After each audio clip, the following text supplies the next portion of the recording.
Short. All right, guys, y'all about to hear me vent for a minute. Okay, I'm getting ready to install this. I don't know if y'all can see that transfer case. Well, I got it up here, guys. I was closing it up, got all the bolts lined up. It still wouldn't close. Thought I was fighting with the spline, but guess what? In fact, I was fighting with. Okay, now on here, there's two dials, right? One right here, one right here, just to make sure you're lined up properly.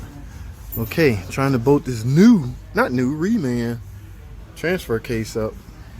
Look what I found. Yeah, so the reman plant, this one is open. The reman plant just dropped the ball on that, and what's weird, there's no other side to it. Okay, right here, there's no other side, so I'm screwed. I'm not about to try to drill that out. So what I'm gonna do is just shear cut this and just make it flush. Vice gripped out, or I'm just gonna cut it out. One way or another, this transfer case is going on this car. We're gonna discuss this transfer case issue that broke off the dowel pin, guys. The dowel pin broke off. I guess the reman company sent us a transfer case with a broken dowel pin. All right, now let me show y'all, or let me clarify something, guys. I did not do what I said I was gonna do in the video.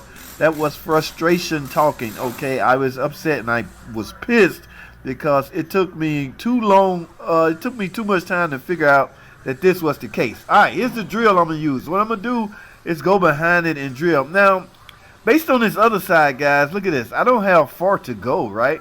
Okay, yes, very little room I need. All right, so all I need now is an angle to get to that point. Okay, so what I'm gonna do is take a drill punch and at least get the hole started with a punch, and from there I'm just gonna drill from the backside. Like I say, I don't have far to go because of that narrow hole. All right, let me get a punch fit right here, and I'm just gonna let the video play for now, guys. Let me grab my bit, and y'all can figure out pretty much what I'm doing.